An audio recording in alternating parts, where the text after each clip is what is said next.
Voy a terminar un tema que empecé hace 15 días, el cual he llamado el poder del arrepentimiento. Y creo que la palabra estos 2 domingos ha sido muy puntual para nosotros. Recuerde que las enseñanzas no son dadas al que no viene, las enseñanzas son para el que viene. Entonces, cuando se está compartiendo la palabra, uno no debe andar pensando en hubiera sido bueno que llegara aquel, o hubiera sido bueno aquel hermano o aquella hermana. No. Uno tiene que pensar y analizarse, es mi vida, es mi relación personal. Recuerde que la salvación es personal, esa no se transfiere, es algo que cada persona a nivel individual, a nivel personal, debe tomar la decisión de recibir a Cristo y servirle a Él.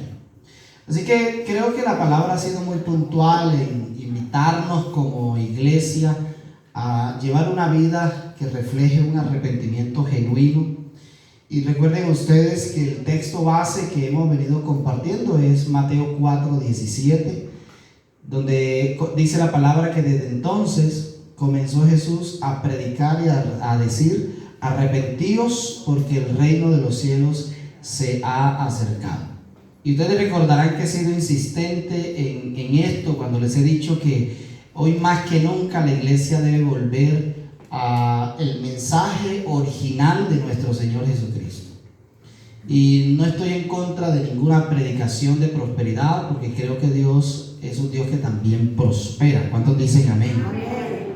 O sea, yo no concibo a un padre que sea multimillonario y que le dé alegría ver a su hijo pasando necesidad. Tiene que ser un padre malo para poder ver a su hijo teniendo necesidad y él tener la posibilidad de ayudarle y no hacerlo. Y ustedes saben que casos como esos ocurren. Estos días recibíamos una llamada de una persona que sus padres son personas muy adineradas. Tienen 3 fincas bastante grandes, bien establecidas, y los 3 hijos que ya son independientes a veces han tenido que pasar dificultades económicas. Pero los padres, pudiendo ayudar, echarle una mano a uno de sus hijos o a sus hijos, los papás han dicho: no, hasta que no nos muramos nosotros no partimos la herencia. Hay padres que lo hacen en vida, dicen: bueno, doy esta parte para que mis hijos se acomoden, pero hay otros que definitivamente dicen: no, hasta que no me muera. Y yo sé que esto no ocurre en el pueblo del Señor, pero hay casos en Colombia y en el mundo puntuales donde hay hijos que han atentado contra la vida de sus padres, como quien dice: pues muéranse rápido para que nos pueda tocar algo. El punto que quiero señalar es que el Padre Celestial, nuestro Padre Celestial, es un Dios rico, supremamente rico, tanto que la Biblia dice que el oro y la plata le pertenecen a Él y a su nombre. De Jehová es la tierra y su plenitud, el mundo y los que en él habitan. Y yo no concibo a un Padre Celestial con tanto riquezas de manera sobreabundante, gozándose con la necesidad de uno de sus hijos acá en la tierra. Así que creo que el Señor sí está dispuesto también a bendecirnos de manera integral. Pero más que estas bendiciones, el Padre Celestial desde su trono anhela fervientemente que toda persona en esta tierra aprenda a llevar una vida que refleje un arrepentimiento genuino en su corazón. ¿Cuántos dicen amén? Y a su nombre. Así que esta es la predicación original de Cristo. Él comenzó a predicar, comenzó a decir: arrepentíos porque el reino de los cielos se ha acercado. Y esa prédica no ha cesado. Aquí la iglesia Robledo, estos 3 domingos, creo que hemos sido retados, y lo que voy a compartir hoy sé que nos va a bendecir también. Recuerden que hemos dicho que arrepentimiento es cambiar de ¿qué? De rumbo, es cambiar de dirección. No es que yo hice esto, pedí perdón y continúo viviendo de la misma manera. Eso no es arrepentimiento. Eso decía Camilo en una ocasión, eso es remordimiento, ¿cierto, Camilito? Entonces Dios no nos ha llamado a vivir llenos de remordimiento, sino vivir llevando una vida de arrepentimiento. Digan conmigo: arrepentimiento es cambiar de rumbo. Otra vez digan más fuerte: arrepentimiento es cambiar de rumbo. Mira el que tiene a su lado, dígale: cuando tú te arrepientes, tú cambias de rumbo. Y a su nombre. Muy bien. Lo que hablamos hace 8 días, leíamos Isaías 29:13, esto para los que no vinieron. Dice el Señor: porque este pueblo se acerca a mí con su boca y con sus labios me honra, pero su corazón está lejos de mí, y su temor de mí no es más que un mandamiento de hombres que les ha sido enseñado. Hablamos hace 8 días que hay personas, como lo dice aquí Isaías, y el Señor hablando a través del profeta Isaías, que se acercan a Dios de labios, que se acercan a Dios de palabras, por supuesto con buenas intenciones, porque de verdad quieren honrar al Señor, pero el problema es que mientras están en el templo, lo honramos con nuestras palabras, gritamos, decimos amén, decimos gloria a Dios, cantamos alabanzas al Señor, lo cual es muy bueno y hay que hacerlo, porque la alabanza es una manera de usted y yo mostrarle adoración y exaltación al Señor. Pero el problema de muchos es que en el templo se acercan y honran al Señor, pero el problema es que cuando salen muchos, entonces deshonran al Señor. Y recuerden lo que les decía hace 8 días. Acá en el templo levantan las manos para adorar a Dios, pero en la casa también la levantan, pero para agredir a su pareja. Acá gritan diciendo gloria a Dios, pero acá gritan y maltratan psicológica y verbalmente a su pareja. Esto no puede ocurrir. Si esto pasa, mis hermanos, entonces estamos viviendo la época del profeta Isaías. Nos acercamos a Dios de palabra, nos acercamos a Él con nuestros labios, pero luego que salimos de acá, nuestras acciones reflejan todo lo contrario de lo que le hemos dicho en el templo. Así que yo espero que estos 15 días que hemos estado compartiendo esta palabra nos esté bendiciendo y nos esté tocando la palabra, que tengamos un corazón sensible. Y yo quiero hacer una pregunta a los que han venido estos 2 domingos seguidos. Estas 2 semanas, estas últimas 2 semanas, ¿cómo ha sido tu vida delante del Señor? No aquí en el templo, afuera, en tu casa, en el barrio, en la calle donde trabajas. ¿Cómo ha sido nuestra vida? Eso que le decimos al Señor acá es coherente con lo que luego salimos a hacer o a decir afuera. Y dejo la reflexión y le pido al Señor que nos ayude entonces a ser coherentes entre lo que le decimos en el templo y lo que hacemos cuando salimos de acá. Y terminamos la enseñanza hace 8 días con esta triste noticia que les traje, donde les mostré una noticia real de alguien que de día era pastor, pero de noche era líder de una banda de sicarios en la ciudad de Cali. Y hablamos un poco y extendíamos acá de qué incoherencia entre decir algo, predicar algo de Cristo, pero luego la vida de esta persona reflejaba otra cosa. Muy bien. Hoy voy a compartir entonces 3 aspectos puntuales de lo que ocurre con un cristiano cuando se arrepiente. Si ya usted dice, pastor, ya lo entendí, lo tengo claro, ya sé que debo llevar una vida de arrepentimiento. Entonces, ¿qué pasa cuando yo me arrepiento delante de Dios? La Biblia nos enseña, dentro de tantas cosas, 3 aspectos puntuales que ocurren cuando nos arrepentimos delante de Él. Entonces, partamos de lo siguiente. Digamos que usted y yo en algún momento entonces torcimos nuestros pies, nuestros pasos, y comenzamos a hacer cosas incorrectas delante del Señor. Pero llega un momento en que, como es natural, el Espíritu Santo lo empieza uno a redarguir. Esa es una de las obras preciosas del Espíritu Santo, es que nos redarguye a nosotros, nos corrige internamente y nos muestra que eso que estamos haciendo o para donde queremos ir, para allá no es el lugar. Yo fui novio de mi esposa durante 1 año y medio, y en esos tiempos de noviazgo, en esos tiempos de lucha, una de las cosas que mi esposa y yo experimentábamos en nuestro noviazgo es cómo el Espíritu Santo, cuando de pronto uno quería acercarse mucho, es impresionante cómo el corazón a uno se le quiere salir. Entonces uno comienza a temblar. ¿Por qué? Porque hay ese miedo, hay ese respeto hacia Dios, y el Espíritu Santo internamente le está diciendo a uno, eso no lo hagas. Pero supongamos que aún siendo redarguidos, de pronto cometemos la falta delante de Dios, pero nos arrepentimos, nos volvemos a Él. Entonces, ¿qué ocurre cuando nosotros como cristianos nos arrepentimos. Vamos a mirar entonces 3 cositas puntuales esta mañana. Lo primero que dice la Biblia en Primera de Juan, capítulo 1, versículo 9, y quiero leerlo aquí, espero que usted lo pueda también buscar ahí en su Biblia.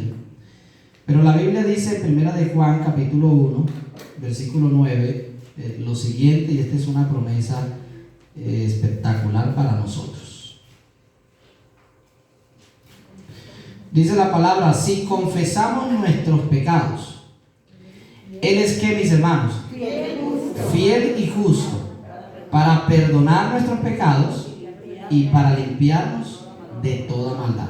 Si nos arrepentimos, si confesamos delante de Dios nuestros pecados, la Biblia dice que el Señor es fiel y que también es justo para hacer 2 cosas según ese pasaje. Número 1, perdonarnos.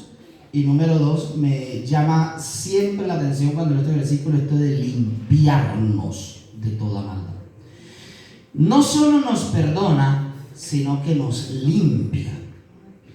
¿Por qué dice allí la palabra que el Señor, aparte de perdonarnos, nos limpia? Porque sencillamente, hermanos y hermanas, cuando nosotros cometemos una falta delante de Dios, pecamos delante de Dios, el pecado tiene algunas cosas terribles que trae como consecuencia. Una de ellas es la suciedad espiritual. Cada vez que nosotros pecamos, el pecado nos ensucia.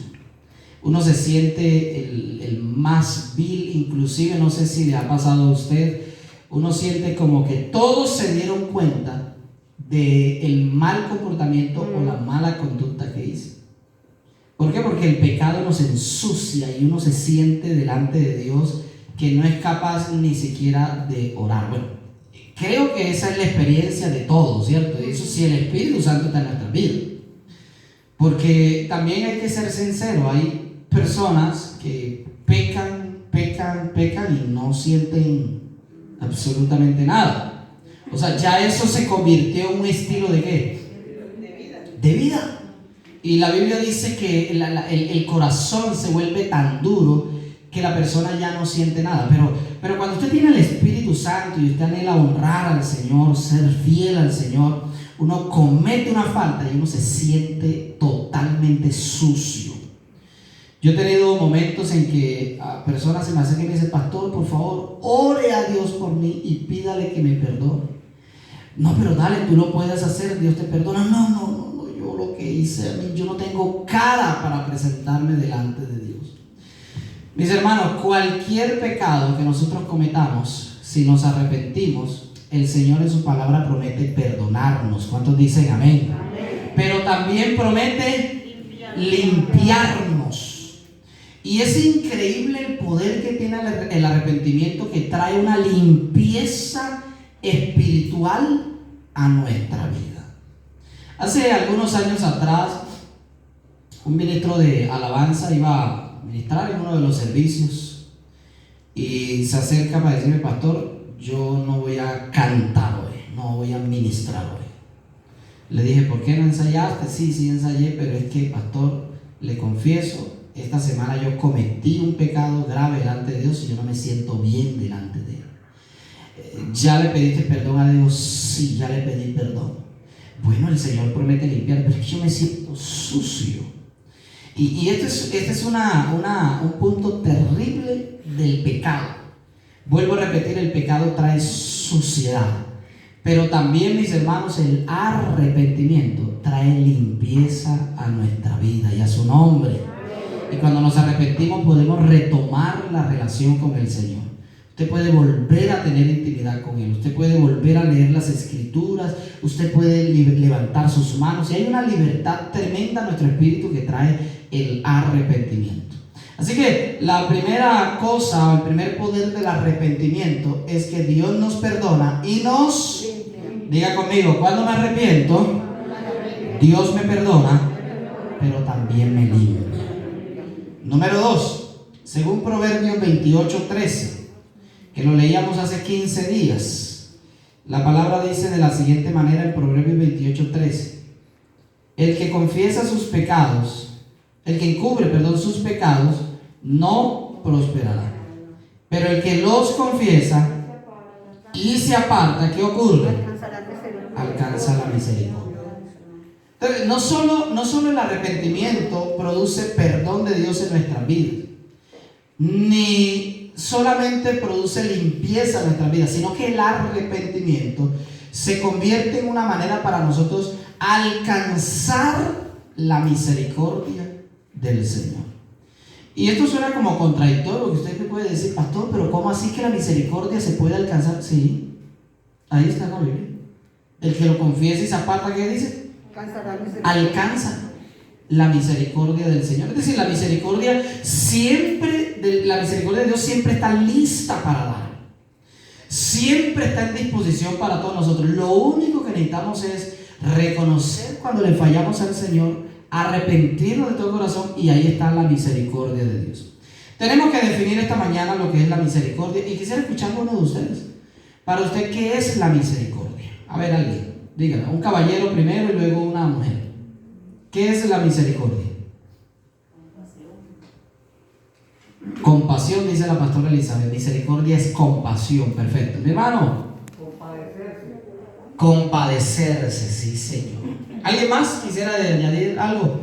¿Qué es la misericordia? Aparte de compasión o compadecerse. Pastor, yo pienso que la misericordia es que a pesar de cómo somos, así Dios nos ama. Claro que sí. Misericordia es que así no importa cómo seamos o lo que hagamos, el Señor aún así nos ama. Muchas gracias. Muchas gracias por sus aportes. Iglesia, según el diccionario, la palabra misericordia significa no recibir lo que yo me merezco. Según el diccionario bíblico, misericordia, vuelvo a repetir, es no recibir lo que yo me merezco. Por ejemplo, todos nosotros esta mañana estamos aquí en el templo por la misericordia de Dios. No porque usted y yo hayamos sido perfectos esta semana, ni porque esta semana usted haya orado más que la anterior. No. Nosotros estamos aquí sentados por la pura misericordia del Señor, que no nos pagó esta semana conforme a lo que nosotros merecíamos.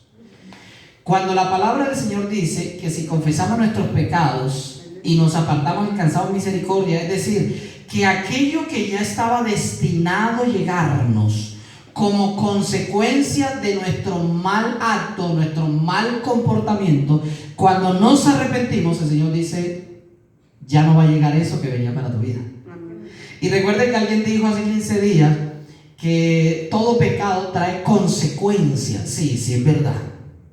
Si es un pecado no confesado, es decir, que si no confesamos delante de Dios y nos arrepentimos por eso que hicimos o por eso que estamos haciendo, claro que las consecuencias van a llegar, porque esa es una ley que está estipulada en la tierra. El hombre cosecha lo que siembra, o el hombre recoge lo que siembra.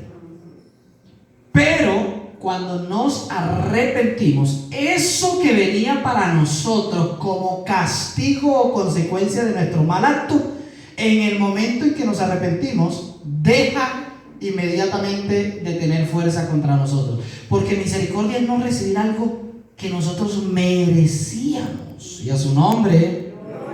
Yo creo que algunos de nosotros no merecíamos estar hoy acá, pero el Señor fue misericordioso. Creo que no merecíamos la familia que tenemos, pero el Señor fue misericordioso. Elkin, la esposa que el Señor te regaló, creo que no la merecías, pero el Señor fue misericordioso. Y claro, por supuesto, Keila, el gran hombre que Dios te ha dado, es porque el Señor ha sido misericordioso. Y todo lo que nosotros tenemos, mis amados, es simple y sencillamente por la misericordia del Señor. ¿Cuántos aplauden la misericordia de Dios este día? Y a su nombre, diga conmigo, misericordia es no recibir lo que yo merecía. Impresionante el poder que tiene el arrepentimiento. Es increíble, hermano, cómo lo que viene pierde total fuerza. Ahora, yo sé que algunos de ustedes que han leído bien la escritura me dirán, pastor, pero es que David pecó pecó en una ocasión y él tuvo que recibir consecuencias, sí. Sí, regáleme 2 minuticos y le explico rápidamente ese punto, por qué él recibió consecuencias. David dice en la Biblia que toma a una mujer que no es su esposa, adultera con ella, queda embarazada. Pregunto, ¿David se arrepintió enseguida? No. De una vez pecó y después él decía, estaba, Señor, perdóname. ¿Sí se arrepintió de una vez? No. Al contrario, mandó a matar al esposo de esta mujer. Cuando lo manda a matar, pregunto, ¿se arrepintió David? No. Tampoco se arrepintió. Nace el niño de David con Betsabé. ¿Se arrepintió David? ¿Cuándo se arrepintió David? Cuando el profeta le dijo. Cuando llegó el profeta Natán y lo confrontó. ¿Sabe cuánto había pasado desde que David pecó hasta cuando Natán llegó a confrontarlo por su pecado? Más de un año. Dicen algunos estudiosos bíblicos que había pasado aproximadamente 1 año y medio, porque ya el niño estaba grandecito, ya el niño había nacido. O sea que David, después de 1 año y medio, cuando es confrontado por el pecado que hizo, fue cuando él ¿qué? Se arrepintió. Pero se arrepintió fue cuando lo confrontaron, cuando se sintió descubierto y cuando Dios tuvo que mandarle a alguien para que le diera una palabra. Entonces ahora sí, mis amados hermanos, ¿por qué David recibió unas consecuencias? Porque Dios durante 1 año y medio se cansó de esperarlo a ver si él se arrepentía, pedía perdón, para que Dios no le mandara lo que iba a venir como consecuencia del pecado. Si David no hubiera esperado que Natán lo hubiera confrontado, sino que él mismo se hubiera arrepentido, Dios no le hubiera mandado todos los veredictos que después le mandó.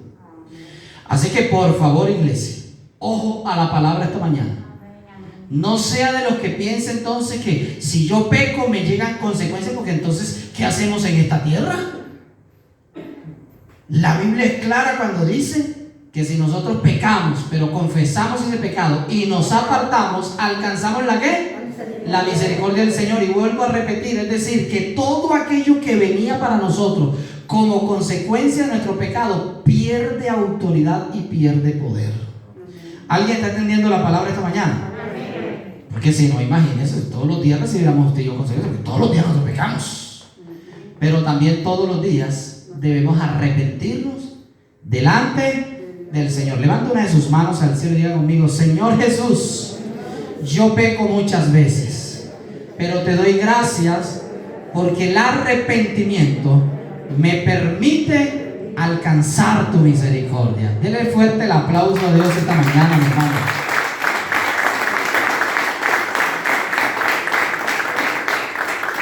Y a su nombre. ¿Sabe cuál es el otro problema? Que muchos se arrepienten es cuando les llegan las ¿qué? Las consecuencias. Entonces ya cuando le llegan las consecuencias, que Dios se cansó de esperar que la persona no quiso, llegan las consecuencias, entonces ahora sí se arrepienten y ahora dicen, no, es que todo pecado trae consecuencias. No, lo que pasa es que usted esperó que le llegaran. Pero si usted es sabio o si usted es sabia, usted no va a esperar eso, ni va a esperar que lo confronte el Señor para hacerle volver de algo. No. Esto es una práctica diaria a nivel personal. Por eso esta palabra nos va a ayudar, mis hermanos, a recibir menos consecuencias en esta tierra. Y a su nombre, abrácele, tiene a su lado, por favor, y dígale: el arrepentimiento tiene un gran poder, alcanza la misericordia de Dios. Y número 3, esta tercera me encanta. No solo Dios nos perdona y nos limpia, no solo alcanzamos la misericordia del Señor, sino que Isaías capítulo 43 versículo 25 nos dice de la siguiente manera. Si no tiene este versículo marcado en su Biblia, ojalá lo pueda marcar. Es un versículo que debe estar ahí en su repertorio cristiano. Dice la palabra: yo soy el que borro tus rebeliones por amor de mí mismo. Y lean todos conmigo: y no me acordaré de tus pecados. Yo quiero que todos lo leamos, que esta es una promesa preciosa, iglesia. Yo soy el que borro tus rebeliones por amor de mí mismo, y no me acordaré de tus pecados. Lo tercero que tiene el arrepentimiento, el poder que tiene el arrepentimiento, es que cuando nos arrepentimos, Dios no se acuerda de nuestros pecados. Y gracias a Dios que Él no es como el hombre. Recuerde que he venido hablando también algunas cosas a las parejas, pero a veces las parejas supuestamente se perdonaron por algo y a los 2 años vuelven a sacarle el pasado a la persona. Y a veces la mujer le dice al marido: mira, tienes la misma conducta, el mismo comportamiento de hace 2 años, 3 meses, 5 días y 2 horas atrás. Porque hasta eso a la fecha la calculan. No, es que si ya nos perdonamos, se supone que uno ya no se debe acordar más de eso. Sí, eso ocurre, pero con Dios. Pero acá en la tierra, mi hermano, eso usted puede pedir perdón y en cualquier momento alguien se la va a sacar. Yo le contaba a mi esposa una vez que me invitaron a predicar a una iglesia. Y antes de predicar yo estaba ahí sentado orando al Señor, y de pronto pasa una persona al frente a dirigir el culto y comienza a dirigir el culto. Antes de pasarme a predicar, el pastor de la iglesia dice: bueno, si hay alguien que tenga una acción de gracias, que pase acá adelante. Y se paró un hermano como de unos 60, 65 años aproximadamente. Pasa al frente, coge el micrófono y comienza a llorar.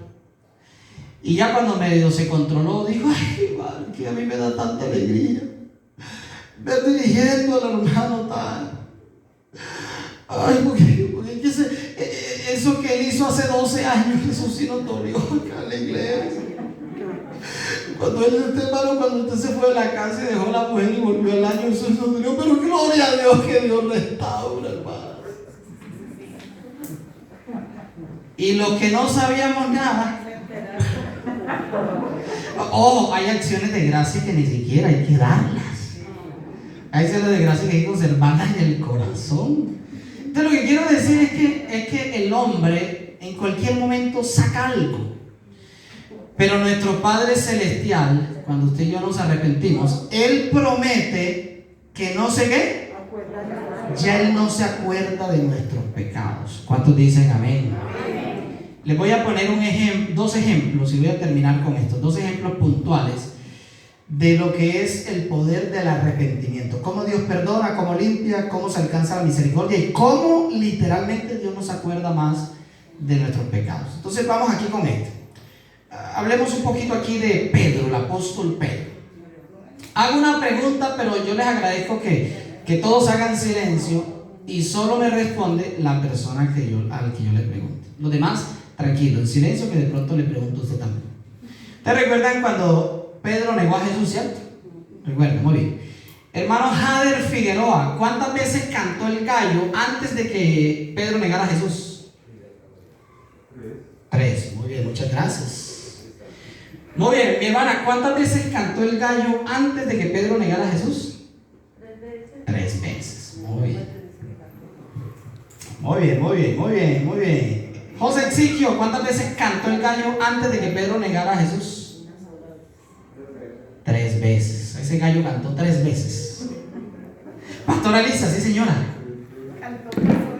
Y el que negó a Jesús 3 veces fue Pedro, no el gallo. No es que el gallo hizo ¡cacareo! Entonces Pedro negó a Jesús. No, es al revés.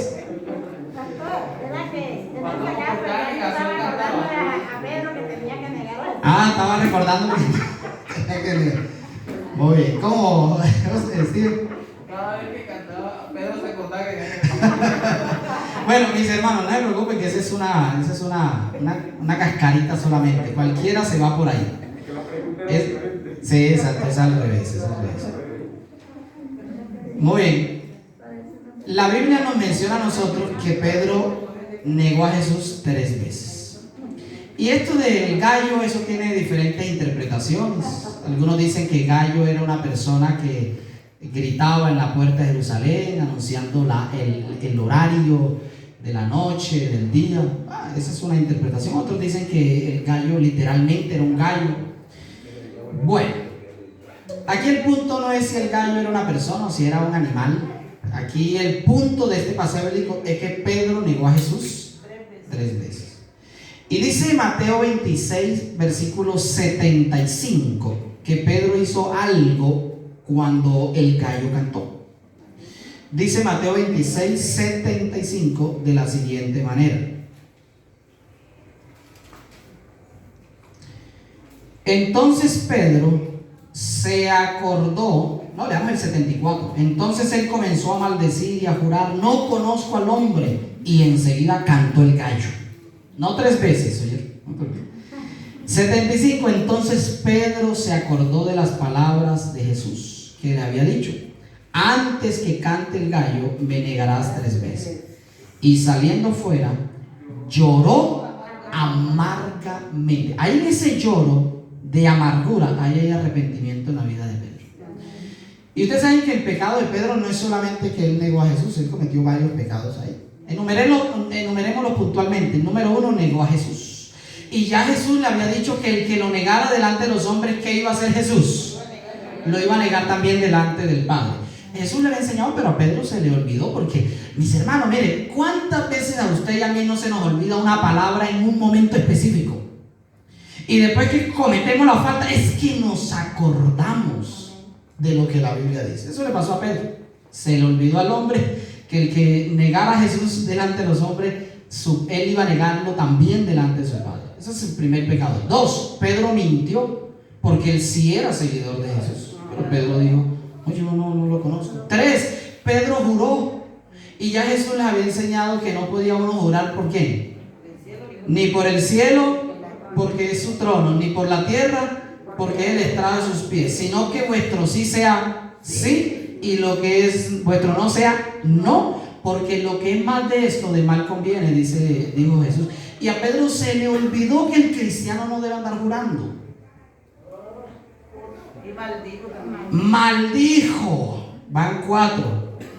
Y como si fuera poco, lo quinto es que él le dio miedo que lo mataran, cuando Jesús había dicho que el que perdiera su vida por causa de él la ganaría. Por lo menos unos 5 pecados mínimos cometió Pedro. Pero luego Pedro, mis hermanos, se arrepiente. Ahí en ese lloró amargamente está el arrepentimiento de Pedro. Cuando él se arrepiente, ¿me recuerdan las 3 cosas que hace el arrepentimiento? ¿Qué hizo Dios con él? Lo perdonó y lo limpió. 2, alcanzó la misericordia, es decir, que venían unas consecuencias para Pedro por haberlo negado delante de los hombres, y es que delante del Padre también va a ser. Pero eso que venía para Pedro, el arrepentimiento lo corta. Y lo tercero que dice que hablemos, ¿qué es? Dios no se acuerda más de nuestros pecados. Por eso es que cuando Jesús resucita, pregunto, confrontó a Pedro y le dijo: Pedro, ¿por qué me negaste? ¿Por qué juraste? ¿Por qué mentiste? Usted encuentra un pasaje donde Jesús, después de la resurrección, confronta a Pedro por haberlo negado. ¿No aparece? Entonces es posible que cuando Jesús resucitó, Pedro haya sentido con Jesús algo de pena, algo de vergüenza. Y la Biblia no lo dice, pero permítame especular un poquito esta mañana.